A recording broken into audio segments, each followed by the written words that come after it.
Indiranagar Koramangala and HSR Layout are residential areas that became major startup hubs in Bengaluru over the last few years. Several working professionals live here in PGs, co-living facilities and independent houses on a rental basis. However, with work from home and remote working getting an extension by several companies, a large part of this population has moved back to their hometowns, thus vacating their rented places.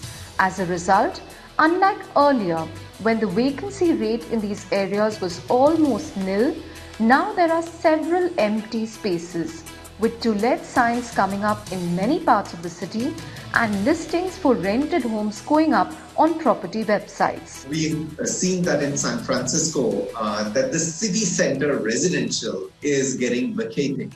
So what's the reason for that? And perhaps we're seeing a similar trend in Bangalore city as well. So I would say it's 3 or 4 things, Chandra, on this one is, the first is this is a trend which is largely in IT cities.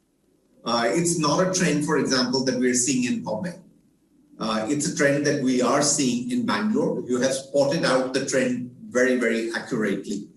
The second is that this is largely a culture where it is work from home. And then, Chandra, work from home means that work from anywhere. So many of these IT professionals have gone back to their hometowns itself. And they're working from home, from those hometowns, and have unleased the properties that they had leased. There's no point when they can work from home, and home could be anywhere. So why do you want to continue to remain in the city center when you're really not going to go to the office? The third trend, Chandra, we're seeing is that many of these lessees, the tenants, are taking properties on the periphery of the city. They're moving from inside the city to say, I would like property, residential property on the periphery of the city on rental. I want a larger home so that I can continue to work from home with convenience. And this is what we're seeing in San Francisco as well. And that's the reason. It's largely restricted to IT cities.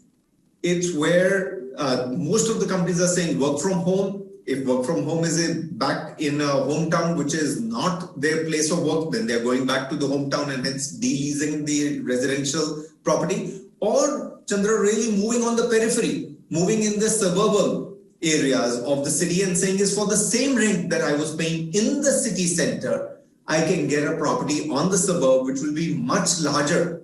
And hence, I have a little bit more flexibility to move around, and I would have a little bit more office space for myself, and I don't need to commute because I don't need to go to the office every day. Apart from Bengaluru, this trend is also expected to play out in cities such as Hyderabad and Pune, which has a significant number of tech workers.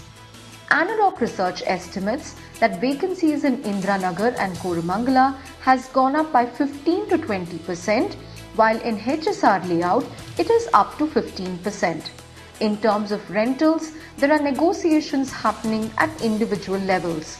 The average residential rental for a standard 2 BHK house of 1000 square feet area in these localities hover between Rs 20,000 to Rs 25,000 per month.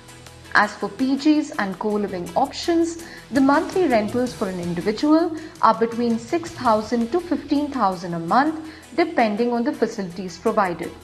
But now, landlords in Indiranagar and Koramangala are willing to renegotiate and reduce rentals up to 15%, while in HSR it is seen to be anywhere between 10 to 12%. Bangalore's infrastructure was already crumbling before the pandemic, besieged by poor roads, traffic jams, water supply and garbage woes. With more techies renting homes in the peripheral areas after COVID-19, it remains to be seen if the center of gravity will move away from India's Silicon Valley. Chandra R Srikanth, ET Now.